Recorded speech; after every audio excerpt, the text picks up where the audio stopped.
Hello, everyone, and thank you for joining us tonight on PowerStudioTV podcast. We love to invite super fantastic people to the show to tell us how innovation has affected their lives. Because I think this whole idea we're living in is going to affect our lives and our children's lives and pretty much the planet. And I think based on that, I'm very happy to invite Sorina Uleia. Did I say that right? Yes, you said it right. Great. Thank you, Mihai. Of course, and I'm really happy that you came on the show. I think you're doing something fantastic and very humanitarian, and you've definitely had a journey in getting here. I've noticed a little bit of a pattern there that escalated to you saving the planet. So it hasn't been easy. Of course. Yeah.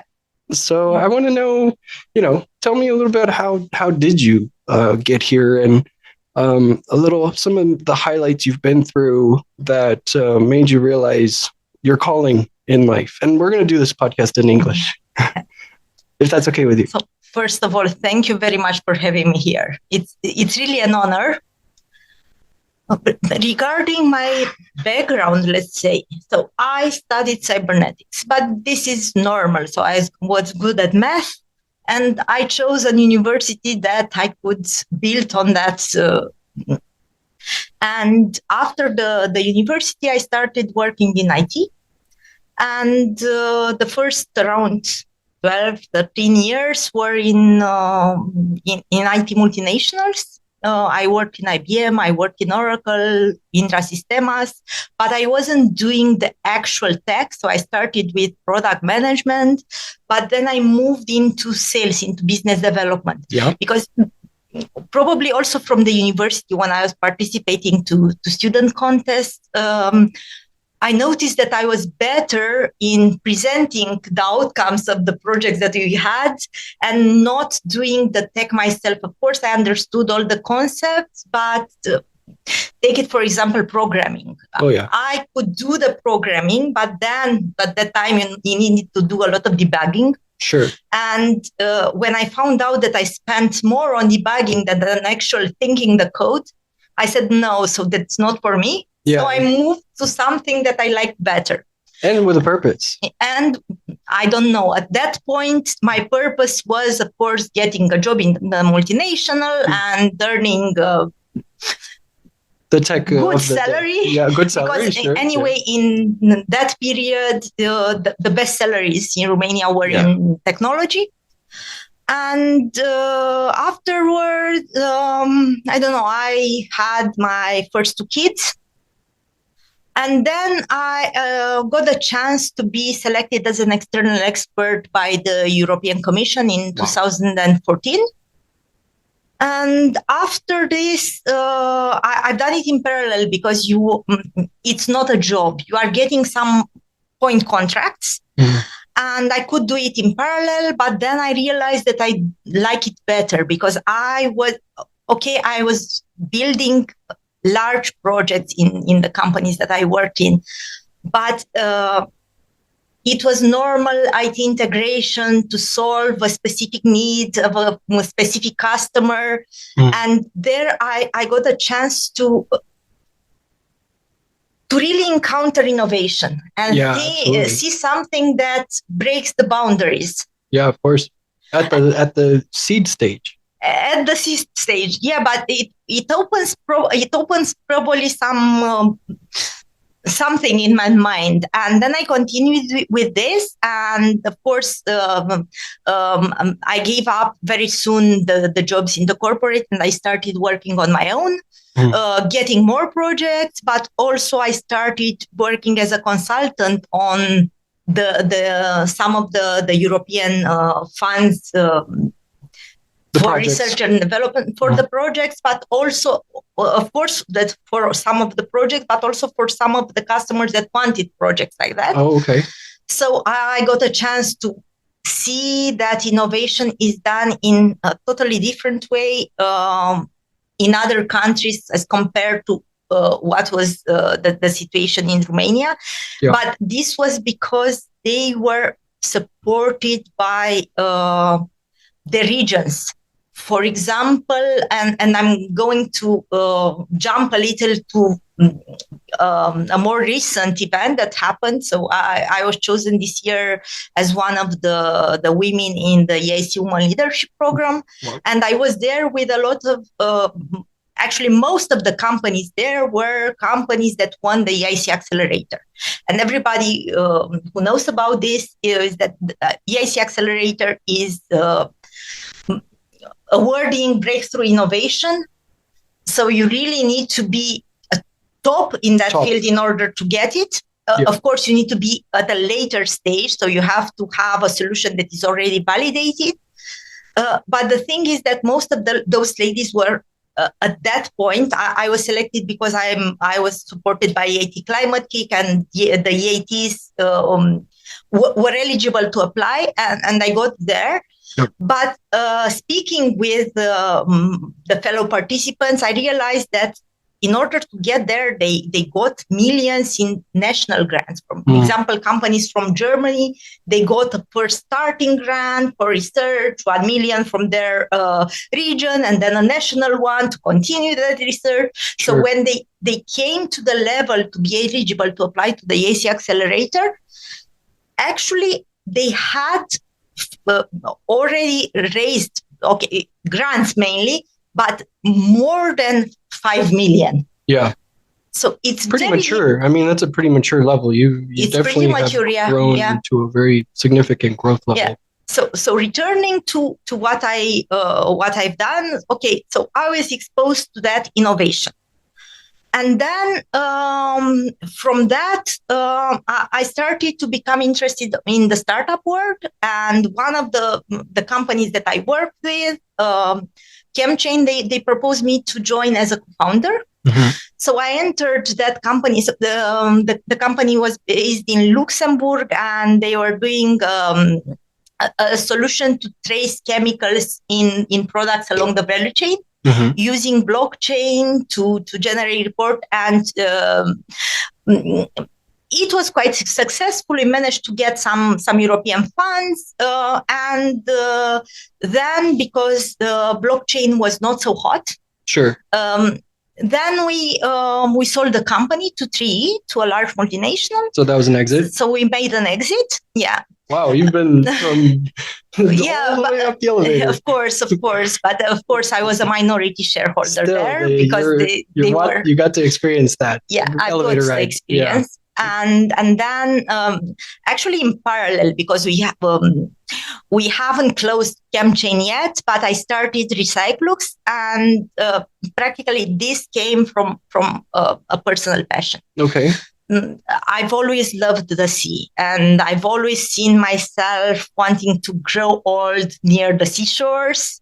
And when I've seen that they are becoming more and more polluted, I really felt that something needs to be done. And I was discussing with my old-time friends, Alexandra and Bogdan, and we said, okay, so we are very smart people. Alexandra, she's a professor of AI in the Polytechnics. Bogdan is a solution architect. He works in Atos. And we said, okay, so we have to come with a solution. Yeah. So we ideated this, and we submitted an application for a small accelerator. It was a cascade funding from the European Union called PARSEC, and it was specific for to ideate services that can come from Earth observation.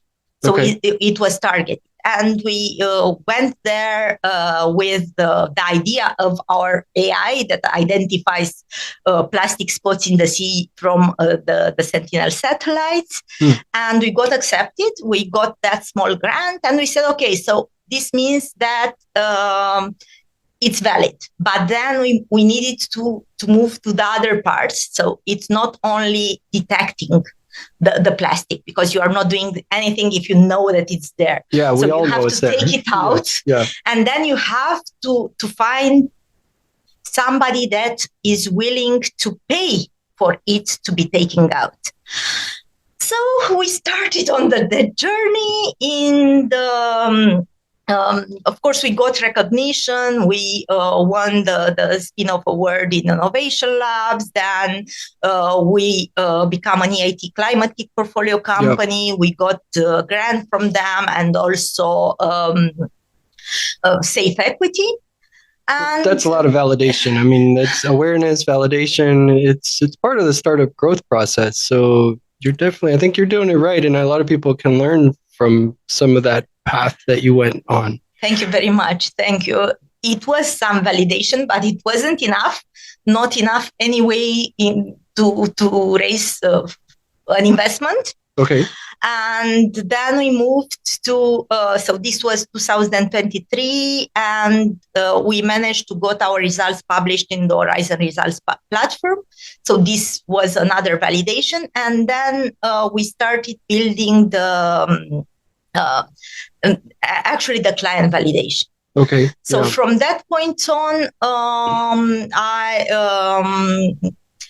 I started first to network with the marine ecosystem in Romania. Yeah, got to know your marketplace. Yeah, we managed to create very good alliances there. So to have the partners ready to take the plastic out, and then we started to speak with the customers.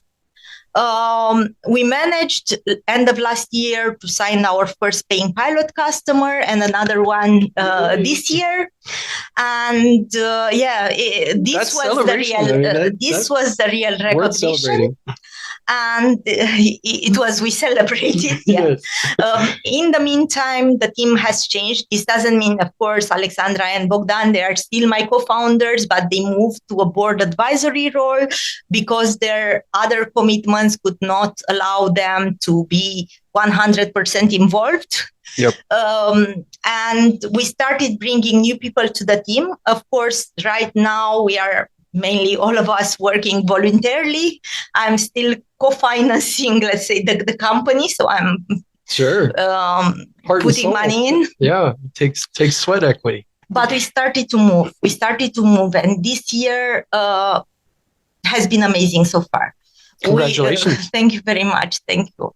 We managed to get a grant from Social Ties and Google that awards company with an AI innovation that tackles social dimensions. And we do this because, we are building this ecosystem and this digital backbone, the operating system for marine plastic cleanup. But we are doing this also by empowering the local community to get engaged. Sure. And this means jobs for the fishermen, getting paid in the periods where they don't have enough fishing stock. Yep. And besides this, compared to large cleanup initiatives like ocean cleanup, we are 46 times less carbon intensive because we don't need the big ships that consume a lot of marine diesel oil, and we are not yet going into the middle of the ocean. We are taking it coast by coast. Yep. And it's kind of what Glovo did to the food industry. So we are doing like existing infrastructure, existing, on standby resources to accomplish a revolutionary, change that we all need. It's very commendable. I mean, that's pure innovation in the whole, gamma de chestii.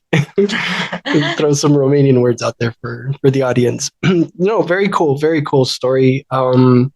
Amazing journey, and it probably feels like you're just now sort of getting ready to go. It never feels like it's the end of the road, right? It's just you go to the next level. You go to the next level, kind of like you saw at the other companies that you went all the way to the 12th floor.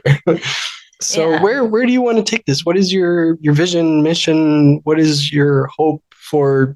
How would you define success in the next step? First of all, of course, success is convincing more and more customers.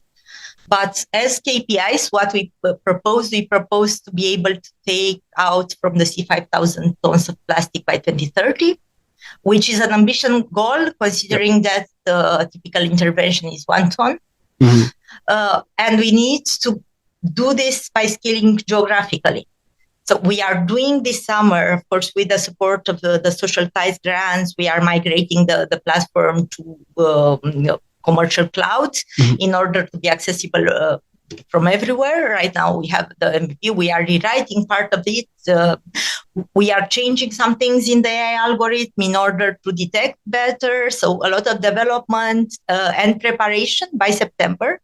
And in September, we have the first pilot that will be end-to-end. So from the AI detecting the plastic in the sea and opening up ticket in the portal, from the collectors that go there, take the plastic, bring it to shore, take it to Mare Nostrum, to the NGO that will sort it, and then it will go to recycling the part of plastic that can be recycled. And for the other part, we signed an agreement with an arts high school, and we are trying to make a competition. It's two ways. So first, of course, we are transforming the plastic that otherwise could not be transformed in something. So we are giving it a new life. But on the other side, we are teaching the kids about the climate, about how to be responsible. And it's the idea of like someone's trash is someone else's treasure. Yeah, but I mean, if you turn it into art, you learn how to save the planet, and then you also learn how to express yourself as a human being, right? I mean, I'm going very and they learn about the impacts of the plastic, and of course it will be, and they can also be multipliers. So of course the kids that will come there, they will speak with their friends, with their families. So it will grow. And of course, we will be growing these partnerships. But in order to truly validate that the model will work, will then go to the Mediterranean. We are starting now to build the ecosystem for the Mediterranean in order to be able to do interventions there starting next year. Because, we need to demonstrate that it doesn't work just in the Black Sea. Sure, yeah. And the customers around the Mediterranean, from the discussions that we had, they were more open to finance these interventions to offset their plastic pollution footprint, because it's a different mentality. And it's an easier process, but they don't want to sponsor and pay for the interventions in the Black Sea. So somehow we are also moving because of a customer demand there. The opportunity to figure out a solution. And you asked me about the success. So besides the impact that we'll have, success is also being able to self-sustain as a company, to be able to pay salaries, really reward the people that were involved from the beginning, and they done it just because they believed in the mission. And they worked hand in hand with me to really deliver these KPIs. This most of the podcasts we've done so far have been very sort of tactical. This is very global. It's a very global way of looking at saving the planet. And usually all you want to do is, save your team in your company or something, or save your product, or, build a new widget, or figure out how to digital transformation. We're going from documents in the closet to a cloud document center. You're trying to save the planet. And how, I think that the mentality of that, organizational strategy that is a long-term journey, you've already committed to that. This isn't going to take, 1 year or 2 years, probably, right? I'm already doing it for 5. I mean, you pretty much say, okay, well, this is going to be my life, or, or not. And I've done the same thing. At some point, I realized that, making people pay with their face isn't going to happen overnight. It's going to take a long time for people to realize the benefits there. But long story short, which I think that this visionary mentality of thinking ahead, especially here in Romania, is a lesson a lot more people have to learn.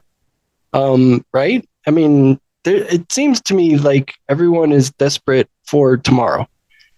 And yeah, but I mean, really, I think you're it's trying to teach. hypothetically. Of course, I mean, yes. Yeah. And why do you think that is? I mean, why do you think that is? Why can't more people think like longer term? Why? Because because you've been through so many. We all know what is good and what is bad. Yeah. And of course, when you will ask somebody, do you want to do recycling? Do you want to? Of course, they will say yes, because otherwise they will feel ashamed that they are not. Yeah. But I'm not evil. If you are looking, if they are really doing it or just saying that they are doing it, that's the different part.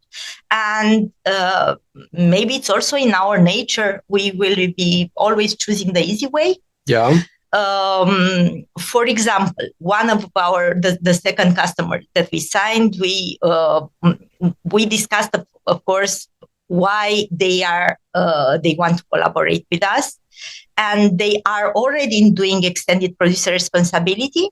But the thing is that right now, everything that they are doing, they are going to various players. They are getting some papers signed. They are paying, of course, for the impact.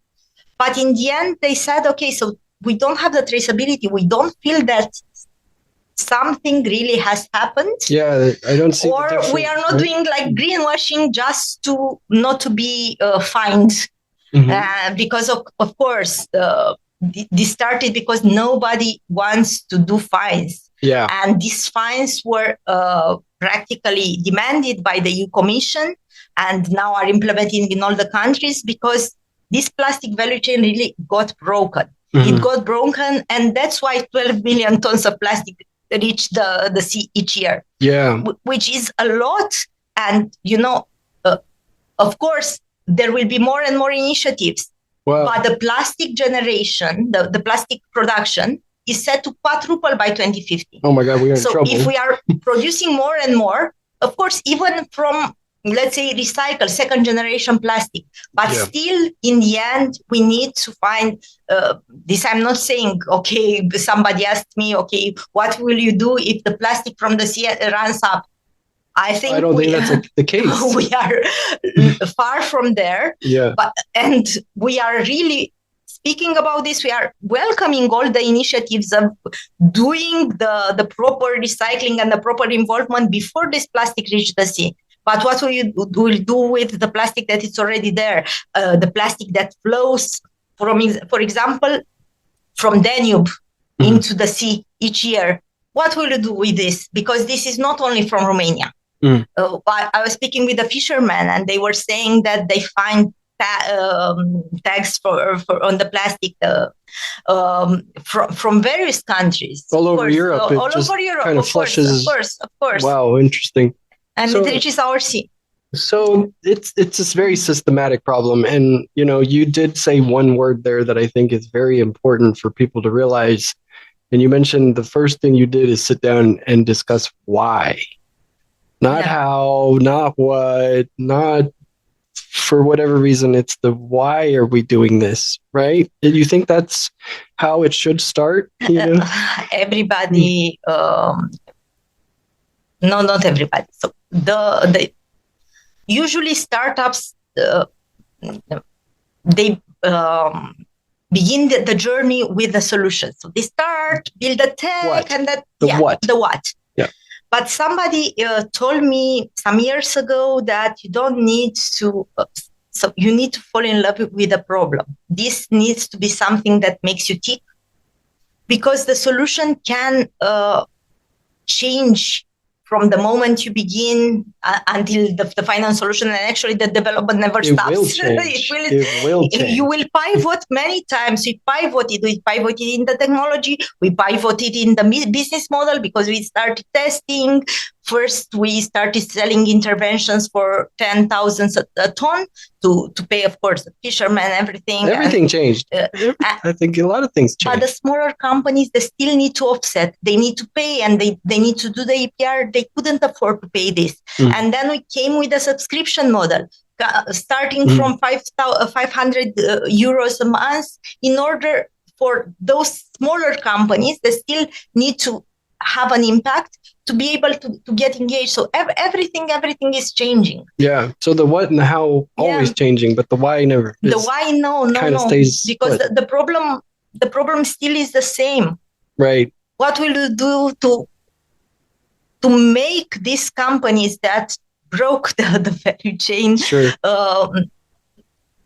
take action? Because, okay, they are mandated by the European Union to take action. They need to do it.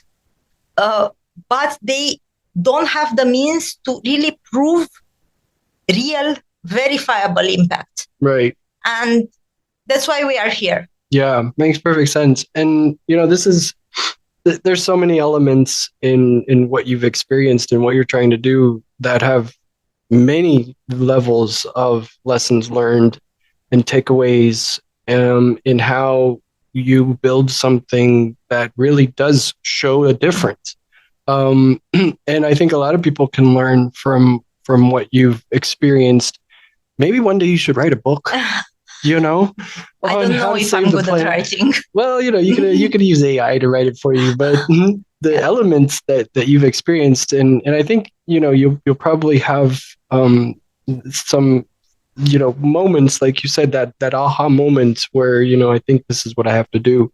That we as humans, need to see the world around us in a different light. In a different perspective, because we're missing the why. A lot of us are missing the why, all the way down to, like, why am I here? Question why.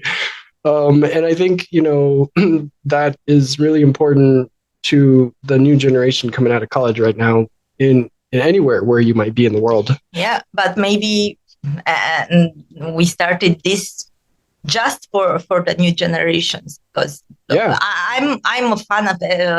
You said you have 2 kids, right? I have 3 kids. 3 kids. I have 3 kids, and that's why I want to have a planet for them. Absolutely. For my kids, for your kids. Absolutely, and their kids and their kids' kids, and I don't know if we're going to go to Mars or how good that's going to be, but I want them to go to the beach and like we did this weekend and have a blast in the sun. So. Yeah. Yeah, we got to do something, and that it's commendable. The sci-fi movies where in the dystrophic futures that they show with some domes. The bubble domes. Yeah, and a lot of things that they don't have food. A lot of problems that are all ecological and are all happening because measures are not taken now, and all the initiatives that would support this.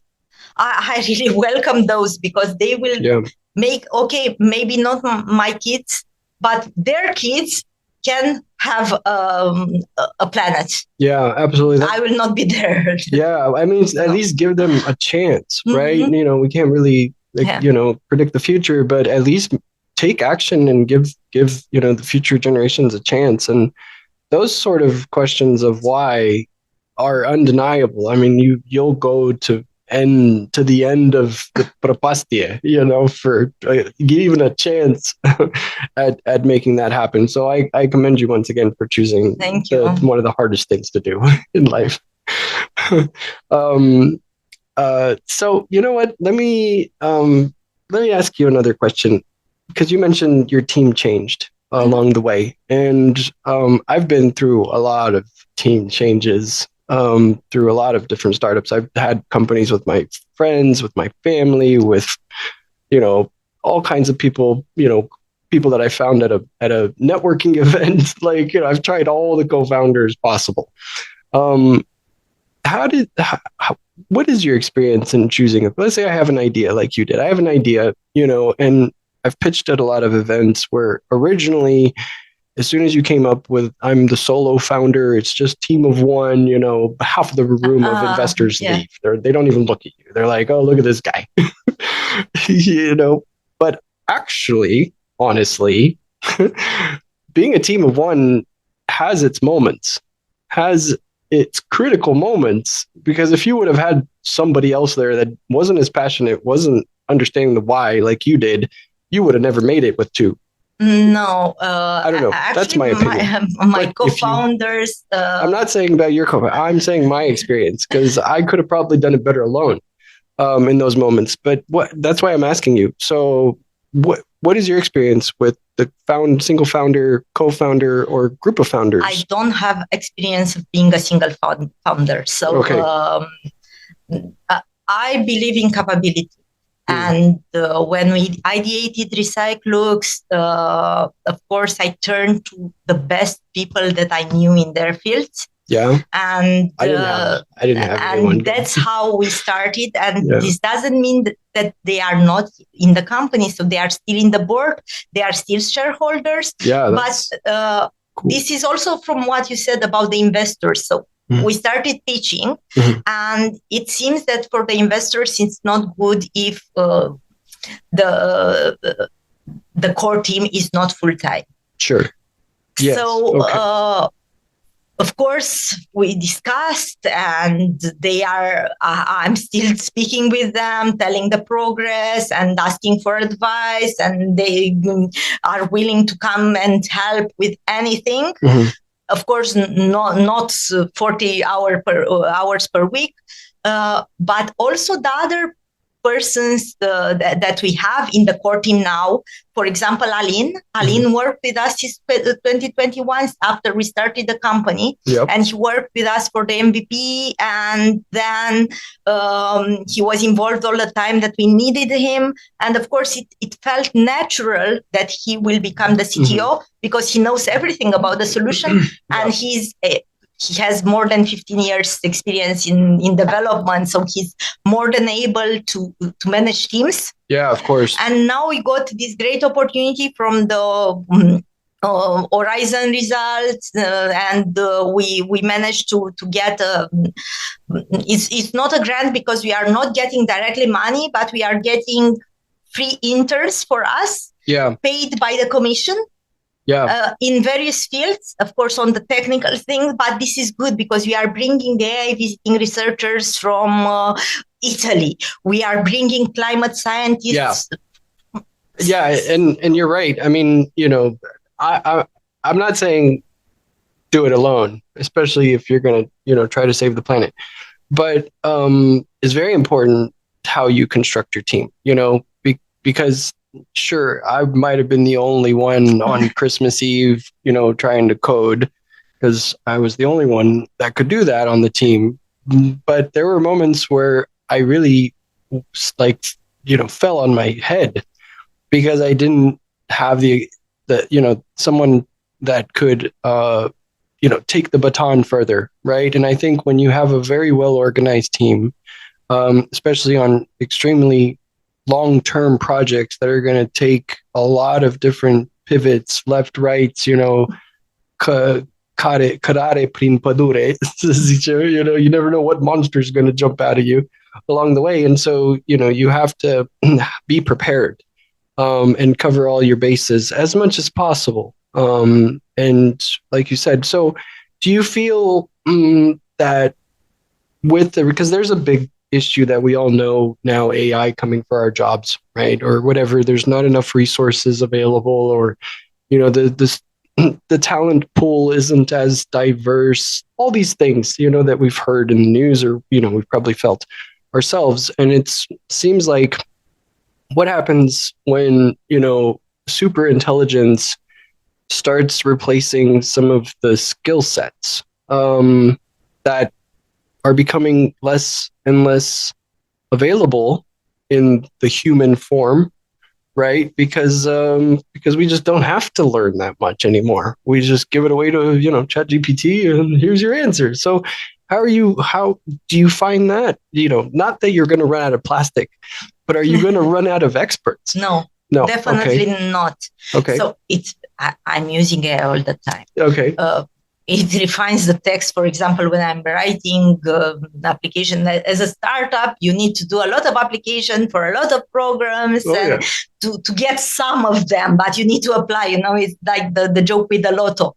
The guy that was praying to God, God, let me win the lotto. And in the end, God said, but you need to play. Yeah, that's a good one. So we are doing this, and AI helps a lot. So it reduces the time for building an application half, let's say, or more than half, because all the application, the ones from startups, they know that all the application they ask for 1,000 characters, 500 characters, and you need to respond this and this and this and this, and all in 500 characters. And it's very difficult to condense this in let's say, not coherent, because you can be coherent, but in ticking all the points. So sure. AI can help there.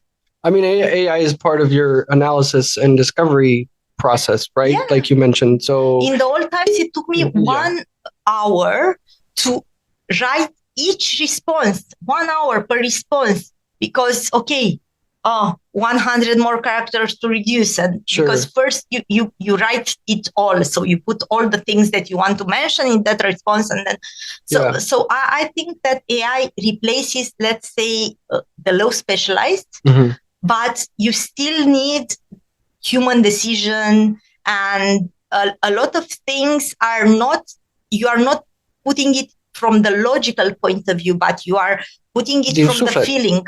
Yeah. So this cannot be replaced. You can't do that with AI. No. Yeah, and you just, they say that, the planet, I think this was a recent thing, I don't know if you saw it, but they say that planet Earth has a heartbeat. Have you seen that? No, I haven't. Some sort of satellite image. I don't know what it is, like the jellyfish or the algae or something. I don't know, something. But if you look at this thing, it's like it's beating, which is really interesting when you see that from space. I don't think the world is flat. I think we do live on a ball. No, we have images, we have data. Yeah, we trust data. Clearly, so this is an ecosystem that we live in, and without soufflet, you can't just give it to the machine. The machine's going to take care of us. The machines are going to save us. It's not possible. And you need to give indications to the machine. Yeah, yeah, of course. And now they're saying that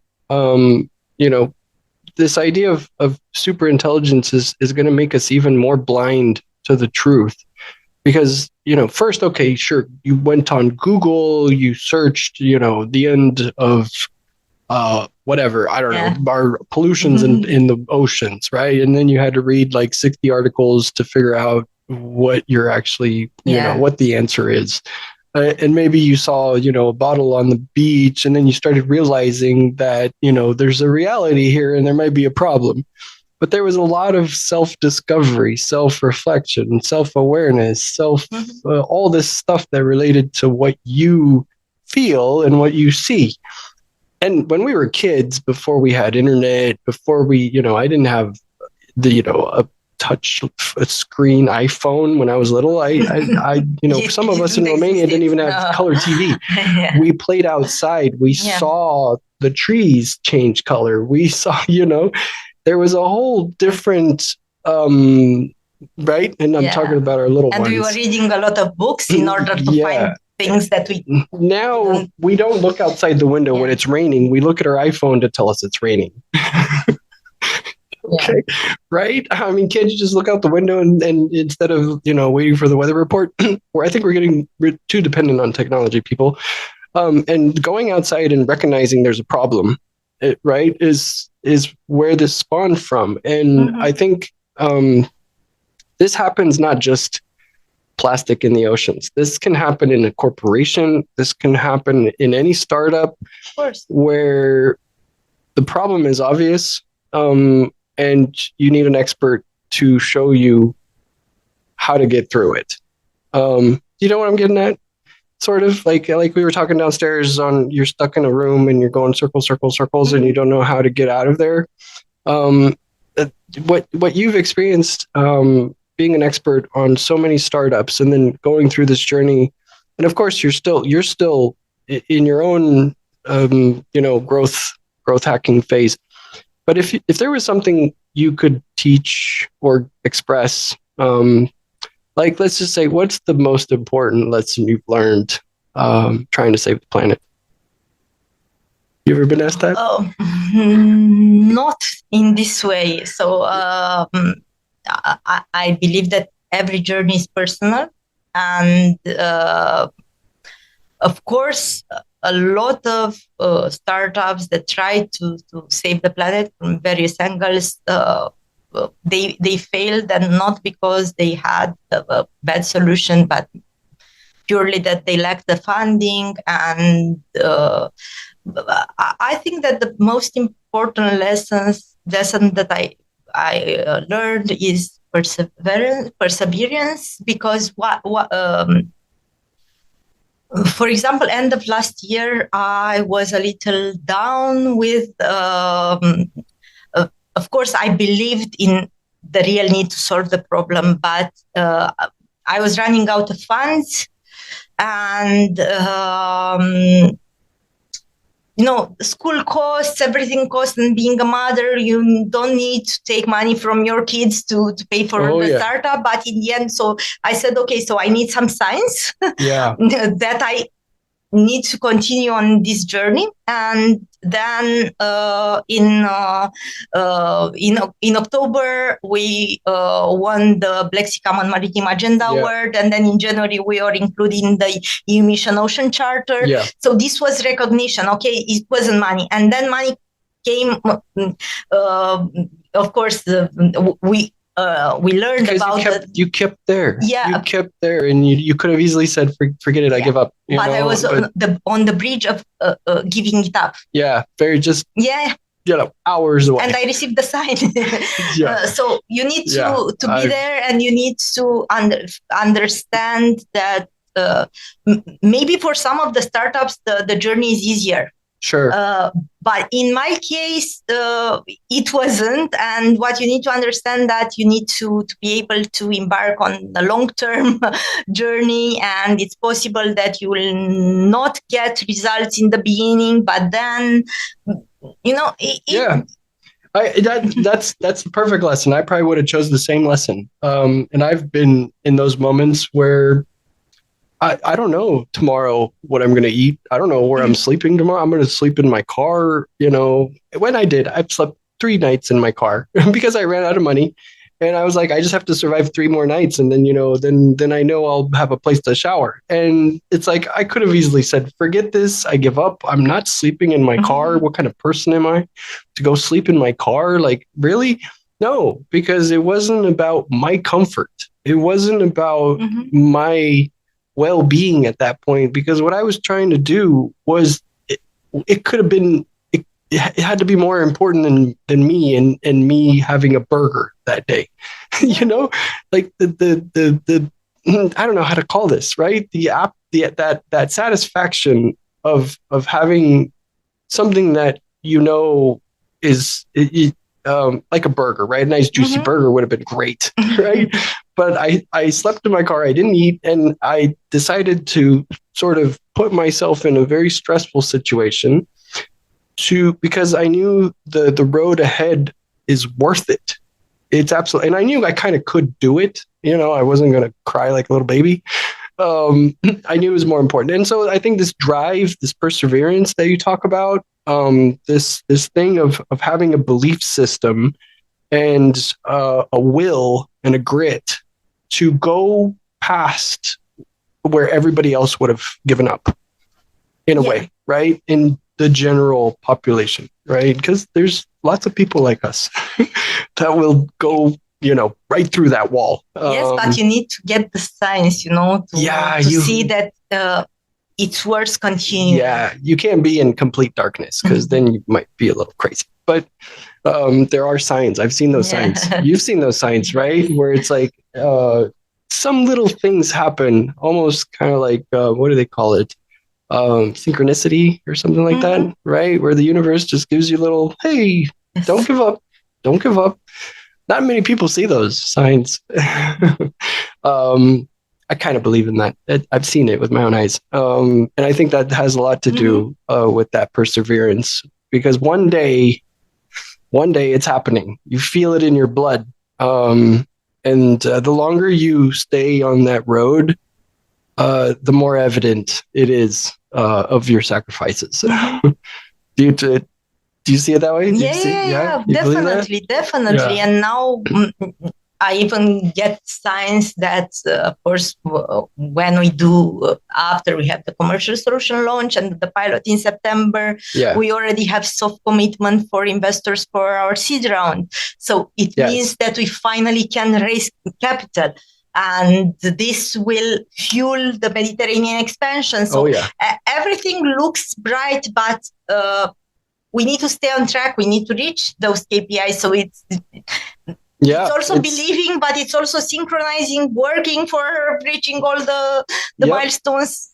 So that, I've always had this thing where you take really hard things hard things to understand, and you boil them down into a very common situation. One of my former supervisors told me this. He was a senior vice president of technology, came from Jordanian military. And so this idea of going through this process, I usually say it's like tuning a guitar, because, you have several strings, right? And you start with the first string and it sounds okay when you finally, it hits that note. And then you add the second string and together they sound pretty good.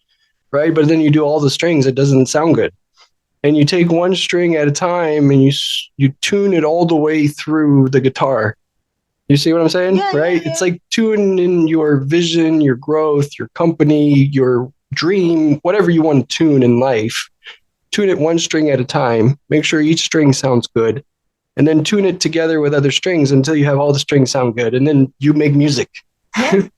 Yes. And it's the same also with the solution. So it's not only the way the company goes, but also how you build the solution. Because music to my ears, technology cannot be perfect from the beginning. So it needs to evolve. You need to validate every little thing. So you need to tune it, exactly as you said. Tune one thing, validate it with the customer. Tune another thing, validate it with the customer. And then you have something, but then there can be new requirements. And then you bring in the drummer, so, you bring in the violin, you have all the other instruments, and then you make, opera. It's a great... So you never stop the R&D. No, never. You never stop. You can go all the way up to Mozart, and Beethoven and stuff. So I love these concepts, and that's why we started this podcast, just to talk to, experts in the industry that have been through many different types of journeys and, sort of can give knowledge to others that might be struggling or might be experiencing these moments where, it's okay to say you don't know what to do.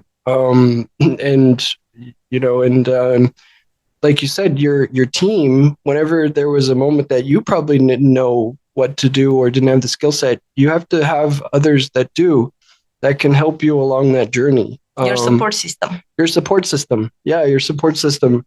And I think that's how we can all save the planet, is having each other support each other, and realizing, that we have to do good. Sorina is doing it. So I'm trying to do it. You are doing it, one step at a time. Yeah. What's the most unusual? Have you seen some of the stuff that comes out of the ocean? Have you been there and have you seen it come out? What's the weirdest thing that you've seen come out of the ocean? Or shocking, I guess, that it's like, wow, that was in the ocean. Nothing is shocking. You've seen it all. Nothing shocks you anymore. No. But it's waste. Of course, some of the pieces are very decomposed because the water and the currents and the sun melts it. And but there are, because a large part of the plastic, there are the fishing nets that also are found in the water, the lost fishing nets, and they kill the fish, the vegetation, the animals, the marine animals, and you can find some of these marine animals caught in the nets. Wow.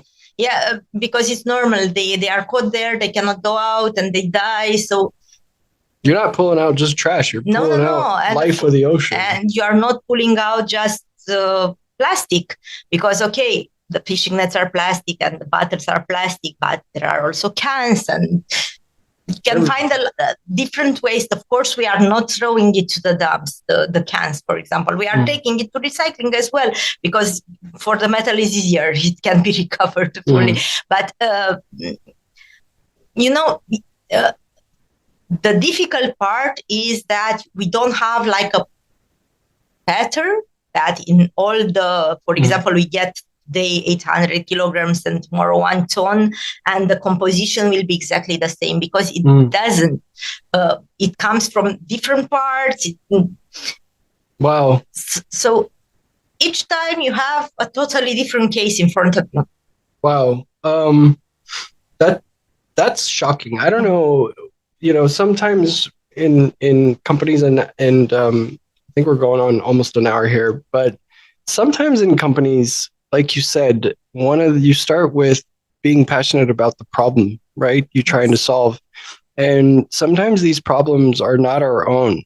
I've done a lot of incubators and trying to teach other founders how to, figure out why they want to do this and leave a nice cushy job.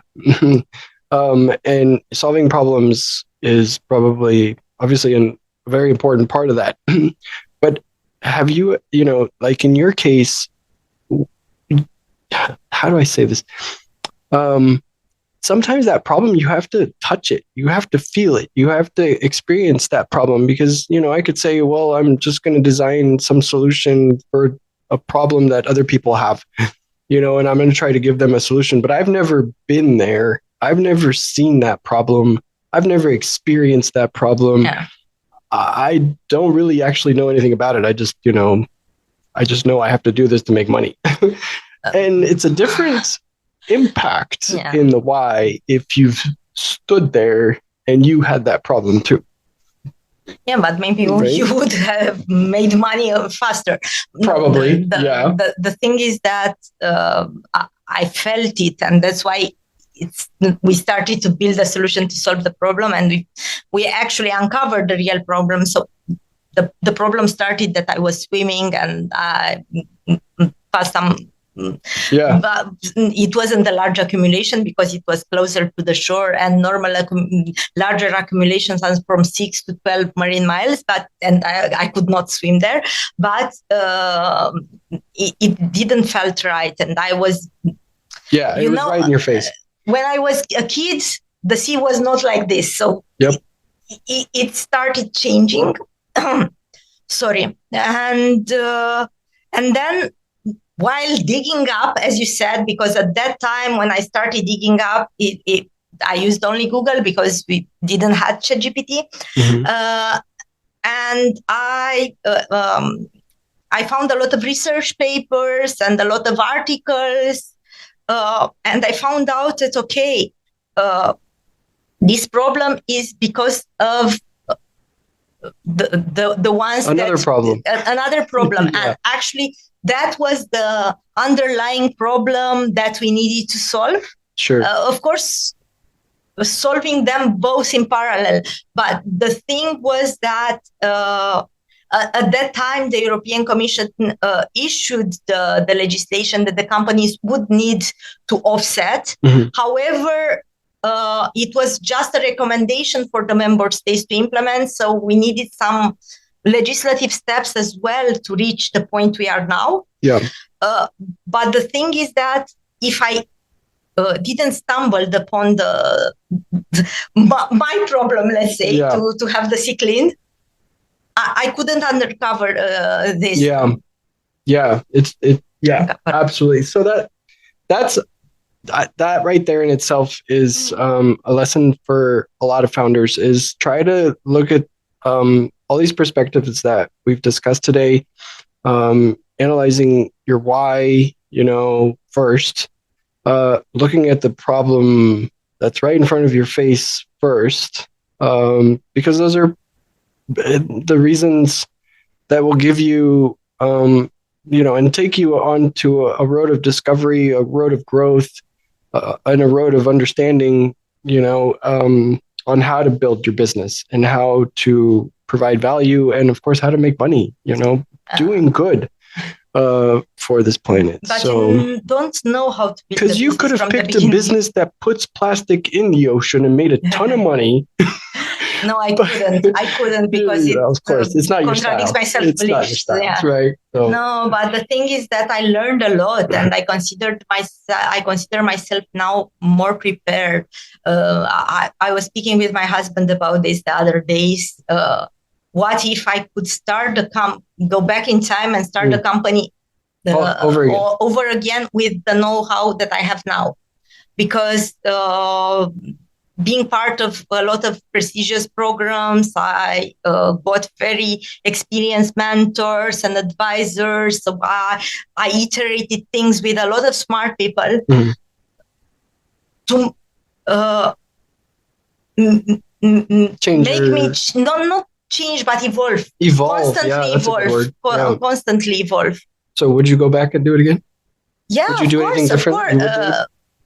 Not totally differently, but probably I would have reached the point we are now, maybe a little faster. Why just a little? Because now is the good time, also because of the legislation. So it's a mix of things, mix of things that maybe was not so obvious at that time. But of course, it would have been easier, but we cannot go back in time. So it's... Yeah. Well, Sorina, keep doing what you're doing. Thank you very much. Thank you for giving us hope for our children to have clean beaches. It's amazing. And next time you're on the beach and you see trash on the beach, pick it up, put it in the trash can. Don't let it sit there. Recycllux.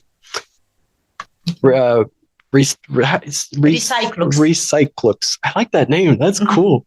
So yeah. And we don't own ships. We don't have recycling plants. We are just the software infrastructure, because everybody is asking me, how do you do the recycling? Yes. No, we are working with partners that do this. This is the biggest recycling company in the world that has no ships. No ships and no planes. And planes.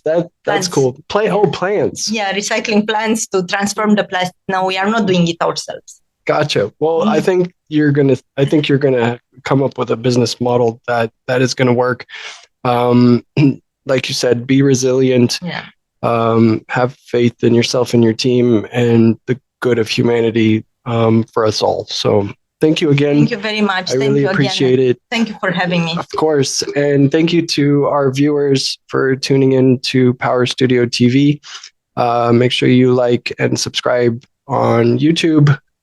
We invite experts every month. And if we do a follow-up and you tell us more stories after September, sure, yeah, because I can tell you what happened during the interventions. I can give you data. Totally fine. Yeah, because I think this topic is going to be like a long journey, and I want to definitely see where this goes. So again, we appreciate everyone sticking with us tonight, and until next time, thank you. Thank you. Have a good night.